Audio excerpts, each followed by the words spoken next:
రాష్ట్ర అభివృద్ధిలో ప్రతి ఒక్కరిని భాగస్వామ్యంగా చేసుకోవాలన్న దృక్పథంతో కూటమి ప్రభుత్వం ముందుకు సాగుతుందని పౌర సరఫరాల శాఖ మంత్రి నాదెండ్ల మనోహర్ పేర్కొన్నారు. ఇటీవల ఆయన మీడియాతో మాట్లాడారు. రాష్ట్రంలో రేషన్ వ్యవస్థలో ఏర్పాట్లు రికార్డుల వివరాలను వెల్లడించారు. ఆ సమస్యల పరిష్కారం కోసం ప్రభుత్వం నుంచి తీసుకోవాల్సిన చర్యల గురించి తప్పకుండా మేము తీసుకునే మార్పు తీసుకొస్తాం.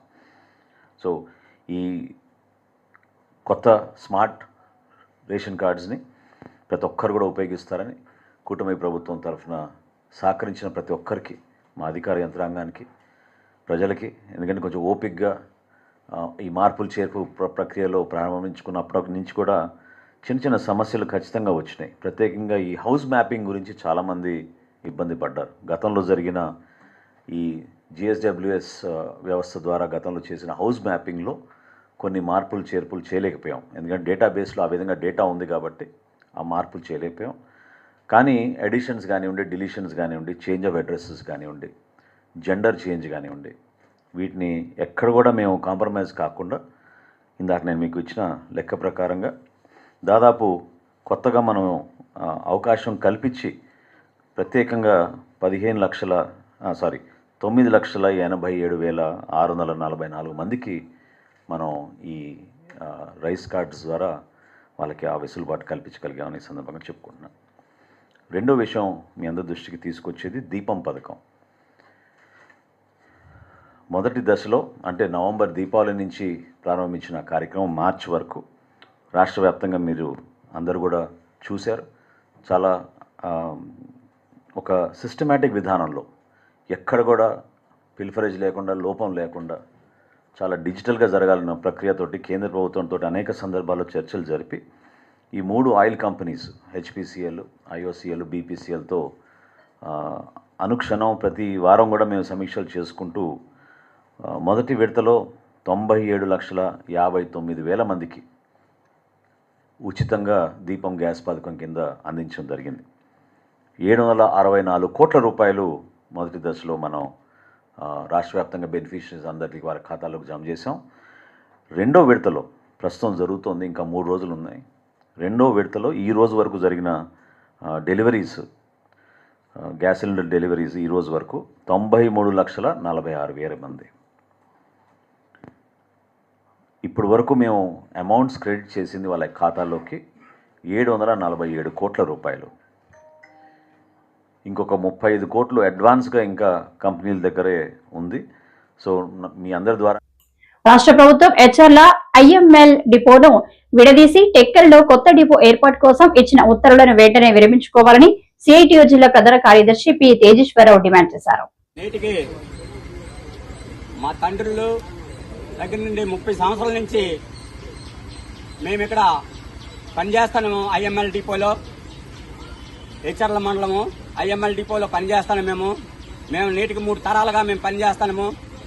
ఇప్పుడు గతంలో ఒక డీలర్లో అడిగినప్పుడు కూడా డిపో విడదీయలేదు. కానీ ఇప్పుడు వీళ్ళు మంత్రులేమే, ప్రభుత్వం ఏమే, వీళ్ళు స్వప్రయోజనాల గురించి అక్కడ టెక్కల డిపో ఏర్పాటు చేయడము అది మహా గొప్ప ఘోరమైనది. మేము దళిత కుటుంబాలకు సంబంధించిన వాళ్ళు మేము మా పొట్టలు కొట్టి మేము ఇక్కడ పనిని ఈ డిపోని విడదీయడం అనేది చాలా ఘోరమైనది. మేమంతా రోడ్డును పడవలసి వస్తుంది. కానీ ఈ భూములు అన్ని 4 ఎకరాలు కూడా మేము దళిత భూములు. గతంలో మేము ఇక్కడ ఏదో అల్పాహారాలు పండించుకొని జీవనోపాధి గడిపించోళ్ళమే. కానీ ఆవేళ 1986లో ప్రతిభావారైతే ఆయా ప్రాంతాల్లో వచ్చి మీకెందుకు ఇక్కడ డిపో పెడతాము, మీకు అందరికి కూడా మీకు న్యాయం జరుగుతుంది, మీరు ఇక్కడ పని చేసుకుందరు, మీరు ఇందులో జీవనోపాధి గడుపుదురు, అందువలన ఇక్కడ డిపో పెడతామని చెప్పడం జరిగింది. అందువలన మా భూములు మేము ఇచ్చాము. ఇక్కడ డిపో ఏర్పడింది. అప్పటి నుండి 3 తరాల నుండి మేము ఈ జీవనోపాధి దీని మీద ఆధారపడి 350 కుటుంబాలు మేము బ్రతుకుతున్నాము. దీన్ని బట్టి మీరందరూ ప్రభుత్వము, ప్రజలు, గవర్నమెంట్ అందరూ కూడా ఈ దృష్టిలో పెట్టుకుని మా యొక్క దళిత కుటుంబాలు పొట్టలు కొట్టకుండా మమ్మల్ని కాపాడమని ఈ సభాముఖంగా మీ అందరికీ ప్రార్థిస్తున్నా. హెచ్ఆర్ల మండలం హెచ్ఆర్ల గ్రామంలో 1986లో మొత్తం ఇక్కడ ఉండే దళిత కుటుంబాలకు సంబంధించినటువంటి జాతీయ రహదారి పక్కన కోట్లాది విలువ చేసే 4 ఎకరాల భూముల్ని ఆ రోజు రాష్ట్ర ప్రభుత్వం తీసుకోవడం జరిగింది.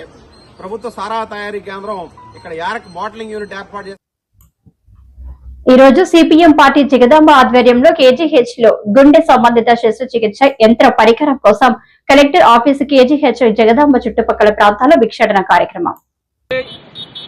విశాఖ సాగర్ తీరంలో అత్యంత కీలకమైన అత్యంత విలువైన 13.74 ఎకరాల భూముల్ని ప్రైవేటు విదేశీ సంస్థ లూలుకి రాష్ట్రంలో ఉన్నటువంటి టీడీపీ, జనసేన, బీజేపీ కూటమి అక్రమంగా కట్టబెట్టింది.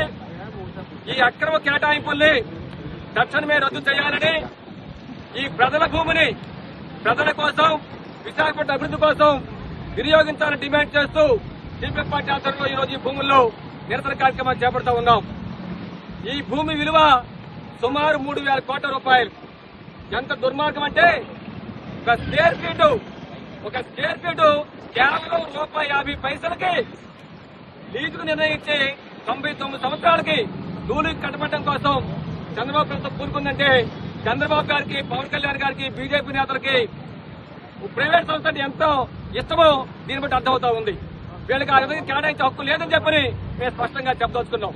రెండో విషయం, ఈ భూములు సిఆర్జెడ్ పరిధిలో ఉన్నాయి. వీటి ఎటువంటి పరిస్థితుల్లో కూడా ప్రైవేట్ వ్యక్తులు దారదత్తం చేయకూడదు.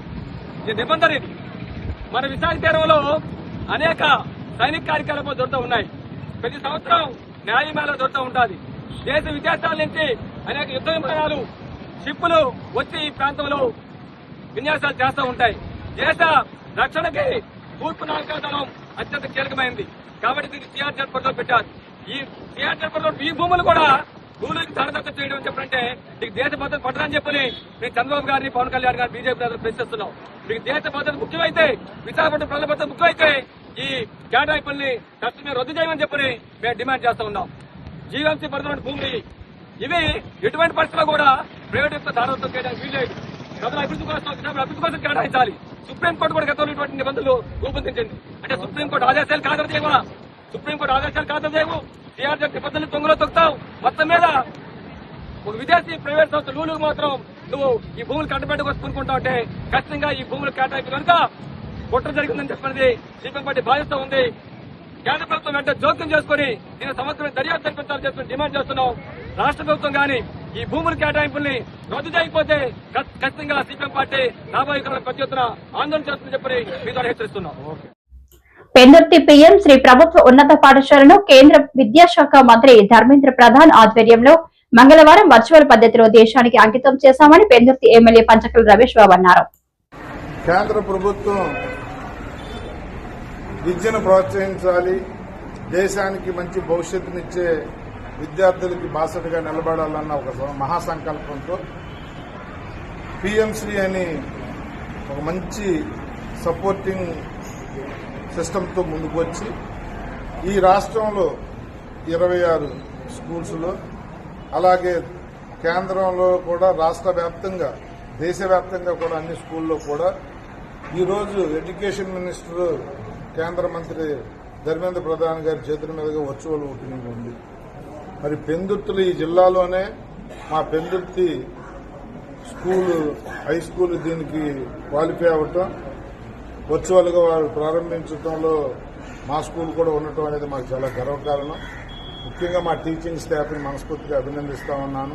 జిల్లా ఎడ్యుకేషన్ డిఓ గారు కానీ, పిఎస్సి గారిని కానీ పేరు పేరున అందరినీ అభినందిస్తూ బంగారం లాంటి భవిష్యత్తు పిల్లలకి ఇవ్వడం కోసం రాష్ట్ర కేంద్ర ప్రభుత్వాలు వేలాది లక్షలాది కోట్ల రూపాయలు ఖర్చు పెడతా ఉన్నాయి. దాన్ని సద్వినియోగం చేసుకుని అందరూ కూడా బాగా చదువుకుని దేశం గర్వపడే స్థాయికి, మీ తల్లిదండ్రులు గర్వపడే స్థాయికి ఎదగాలని చెప్పి మనస్ఫూర్తిగా కోరుకుంటూ అందరికీ ధన్యవాదాలు. ముఖ్యంగా మాకు కూడా గర్వకారణం ఈ జిల్లాలో పెందుర్తి స్కూలు పీఎంసీలోకి రావటం అనేది మాకు కూడా చాలా ఆనందాన్ని ఇచ్చే కార్యక్రమం. అందరికీ పేరు పేరున ధన్యవాదాలు. జీవీఎంసీ అవుట్ సోర్స్ కార్మికులకు పెంచిన జీతాలు తక్షణమే ఇవ్వాలని సిపిఎం కార్పొరేటర్ గంగారావు డిమాండ్ చేశారు. జీవీఎంసీ వెటర్నరీ కార్మికులతో కలిసి పాము మెడలో వేసుకుని మంగళవారం వినూత్న నిరసన చేపట్టారు. కేవలం 15,000 రూపాయలు. పిచ్చుకుక్క గరిస్తే చచ్చిపోతారు, పాములు గరిస్తే ప్రమాదానికి గురవుతారు. విశాఖపట్నం యొక్క 20 లక్షల మంది ప్రజానికం యొక్క ప్రాణాలని కాపాడేటటువంటి సాహస వీరులుగా వీరు పనిచేస్తూ ఉంటే వాళ్ళకి కనీసం 15,000 రూపాయల నుంచి వారి యొక్క హెల్త్ అలవెన్స్ అదనంగా 6,000 రూపాయలు పెంచితే, గత వైసీపీ ప్రభుత్వంలో దాన్ని పెంచితే ఇప్పుడు తెలుగుదేశం ప్రభుత్వం అధికారంలోకి వచ్చింది. రాష్ట్ర కూటమిలో చంద్రబాబు నాయుడు కూటమి ప్రభుత్వం గాని, ఇక మున్సిపల్ కార్పొరేషన్ లో తెలుగుదేశం కూటమి, ఇద్దరు కూడా తెలుగుదేశం కూటమి వాళ్ళ అధికారంలో ఉన్నారు. ఎందుకని అమలు చేయరు? 6,000 ఎందుకు ఇవ్వరని నేను అడుగుతున్నాను. 98 మంది కార్పొరేటర్లమే మేయరు, డిప్యూటీ మేయర్లు ఏకగ్రీవంగా తీర్మానం చేశాం. 4,500 కోట్ల రూపాయలు మున్సిపల్ కార్పొరేషన్ యొక్క ఆదాయం ఉంది. ఆఫ్టర్ ఆల్ వాళ్ళకి 6,000 రూపాయలు ఆరోగ్య అలవెన్స్ గా ఇవ్వడానికి ఏం పోయింది మీకు? మేము చేసినటువంటి తీర్మానాన్ని మీరు ఎందుకు అమలు చేయరు? మీ రాష్ట్ర ఖజానా నుంచి రూపాయి ఇవ్వటం లేదు కదా. మేము చేసినటువంటి తీర్మానాన్ని అమలు చేయకుండా మీరు ఎందుకు తొక్కిపెడుతున్నారనేటువంటిది నేను రాష్ట్ర చంద్రబాబు నాయుడు ప్రభుత్వాన్ని అడుగుతూ ఉన్నాను. మున్సిపల్ యూనియన్ సిఐటిగా 100 సార్లు మీ ఆఫీసు చుట్టూ తిరిగారు, సిడిఎంఏ చుట్టూ తిరిగారు, మున్సిపల్ కార్పొరేషన్ సంబంధించి ప్రిన్సిపల్ సెక్రటరీ చుట్టూ తిరిగారు. కానీ మీరు అమలు చేయకపోవటం అనేటువంటిది సరైనటువంటిది కాదు. 53 మంది ప్రమాదకరమైనటువంటి పరిస్థితుల్లో వారు ప్రాణాలని పణంగా పెట్టి విశాఖ పౌరుల యొక్క ప్రాణాలని కాపాడుతూ ఉన్నారు. దయచేసి ఇప్పటికైనా చంద్రబాబు నాయుడు గారు వెంటనే చొరవ తీసుకోవాలి. అలాగే విశాఖ మేయర్ గారు వెంటనే ప్రిన్సిపల్ సెక్రటరీ గారిని కలిసి తక్షణమే 6,000 రూపాయల హెల్త్ అలవెన్స్ పెంచేలాగా 53 మంది కార్మికుల యొక్క ఆరోగ్యాన్ని, వాళ్ళ కుటుంబాన్ని సంరక్షించుకోవాల్సినటువంటి బాధ్యత కూడా మనం ఉందని వారికి సవినయంగా విజ్ఞప్తి చేస్తున్నాము. ఇప్పుడు ఈ రోజు పాములతోటి, అలాగే కుక్కలతోటి, పందులతోటి, గేదెలతోటి ఎందుకు ప్రదర్శన చేయాల్సినటువంటి స్థితి మీరు ఎందుకు కల్పించారని నేను అడుగుతూ ఉన్నాను. ఇది సరైనటువంటిది కాదు. ఇది వాళ్ళ యొక్క కుటుంబాల యొక్క జీవితాలతోటి మీరు ఆటలాడుకోవటం అనేటువంటి సరైనది కాదు. వాళ్ళకి పిల్లలు ఉన్నారు, చదువులు చదివించుకోవాలి, వాళ్ళకి తల్లిదండ్రులు ఉన్నారు, వారికి ఒక ఇల్లు కావాలి, వాళ్ళ యొక్క ఖర్చులు ఉన్నాయి, వాళ్ళన్నిటికి కావాల్సినటువంటిది మీరు అదనంగా వేతనాలను 15,000 రూపాయల నుంచి అదనంగా 6,000 రూపాయలు చెల్లి. ఆసుపత్రి నిర్వహణలో మరింత మార్పు తీసుకువస్తాను. ఏరియా హాస్పిటల్లో అంబులెన్స్ లు ప్రారంభించిన speaker Ayyanna Patrudu, collector Vijayakrishnan. Narsipatnam ప్రభుత్వాసుపత్రికి NTPC అందించిన ఆధునిక అంబులెన్స్ ను మంగళవారం గౌరవ శాసనసభ స్పీకర్ అయ్యన్న పాత్రుడు, జిల్లా కలెక్టర్ విజయకృష్ణన్, కౌన్సిలర్ పద్మావతి కలిసి ప్రారంభించారు. ఈ సందర్భంగా ఆసుపత్రి అభివృద్ది కమిటీ సమీక్షా సమావేశం నిర్వహించారు స్పీకర్. ఆసుపత్రిలో గతంలో కంటే ఇప్పుడు 80% మెరుగుదల కనిపిస్తోందని, మిగిలిన 20% కూడా పూర్తిగా మెరుగుపరిచి ఆసుపత్రికి మంచి పేరు తీసుకురావాలని సూచించారు. ఆసుపత్రిలో 16 మంది సెక్యూరిటీ సిబ్బంది ఉన్నా విధులను సమర్థవంతంగా నిర్వర్తించకపోవడంపై విమర్శలు వస్తున్నాయని, ఈ విషయంలో మార్పులు తేవాల్సిన అవసరం ఉందని స్పష్టం చేశారు. వాహనాలు మిస్ కావడమే కొంతవరకు భద్రతా లోపాలకు కారణంగా పేర్కొన్నారు. వేడినీటి సౌకర్యం, సెంట్రల్ ఆక్సిజన్ వ్యవస్థ ఏర్పాటుకు తగిన చర్యలు తీసుకుంటున్నట్లు తెలిపారు. చికిత్సకు అవసరమైన అత్యాధునిక పరికరాలు కొనుగోలు చేయనున్నట్లు తెలిపారు. వీలైనంత త్వరగా వీటిని అందుబాటులోకి తేనున్నామని స్పష్టం చేశారు. సంక్రాంతి నాటికి ఆసుపత్రి భవనాల మరమ్మతులు పూర్తి చేసి రంగులు వేయాలని అధికారులను స్పీకర్ అయ్యన్న పాత్రుడు ఆదేశించారు. ఈ కార్యక్రమంలో superintendent doctor Sudha Sharada, RDO V V Ramana, municipal commissioner Surendra పాల్గొన్నారు.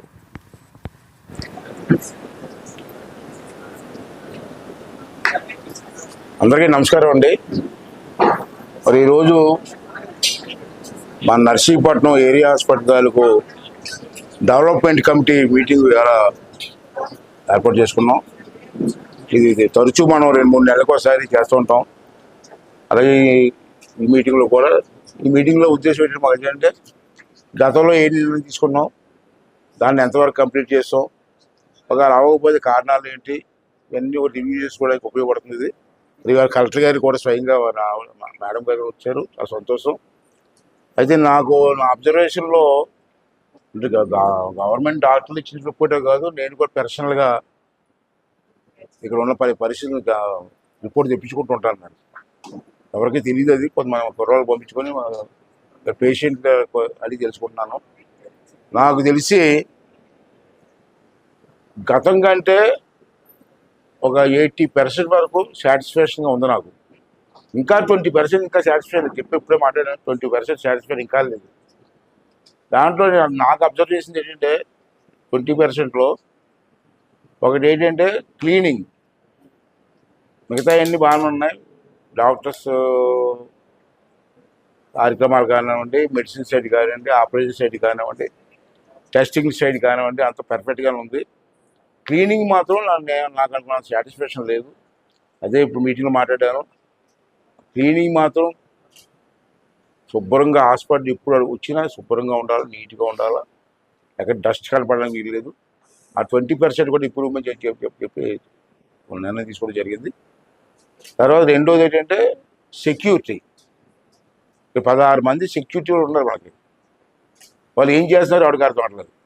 నేను మొన్న రాత్రి సుమారు 10 ప్రాంతంలో వచ్చాను. నేను రాష్ట్రంలోని పరిశ్రమలపై కాంట్రాక్టులు కమిషన్ల కోసం కూటమి నేతలు చేస్తున్న దౌర్జన్యాలతో పారిశ్రామికవేత్తలు పారిపోయే పరిస్థితి కల్పిస్తున్నారని మాజీ ఎంపీ తలారి రంగయ్య మండిపడ్డారు.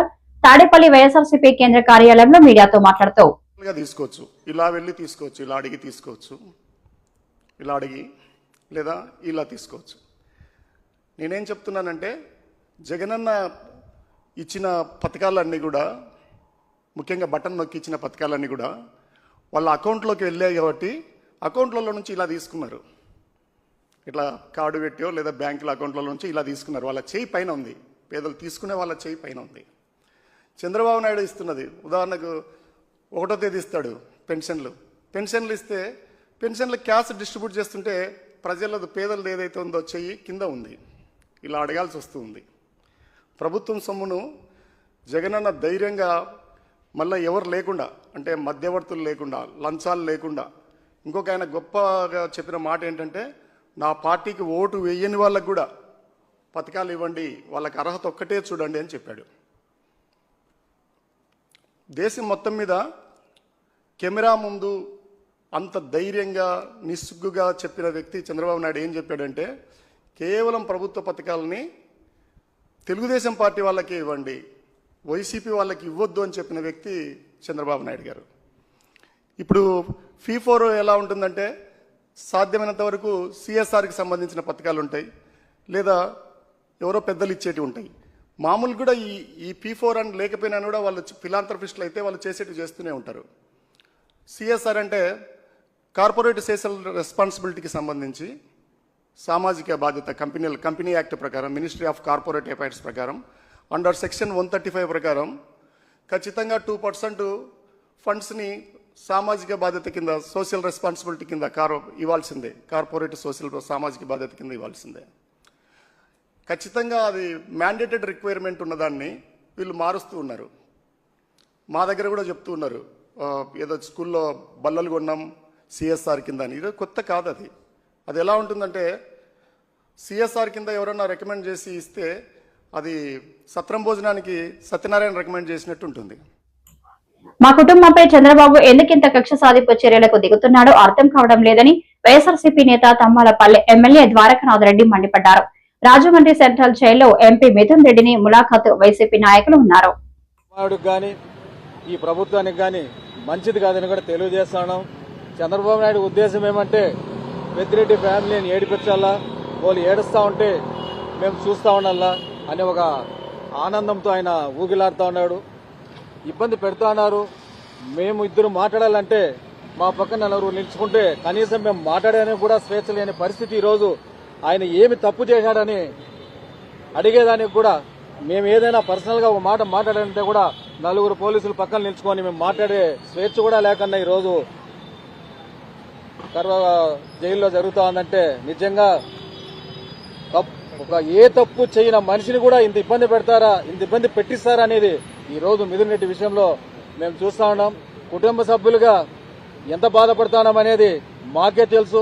ఇలాంటి శత్రువుకు కూడా ఇలాంటి పరిస్థితి రాకూడదని అనుకునే వాళ్ళం మేము. ఏ రోజు మా వల్ల ఏ మనిషి కానీ ఇబ్బంది పడిన వాళ్ళు లేరు. కష్టంతో పైకి వచ్చినాం. ఈరోజు దీంట్లో ఉన్నామంటే మేమందరం కూడా కష్టపడుకొని పైకి వచ్చినాం.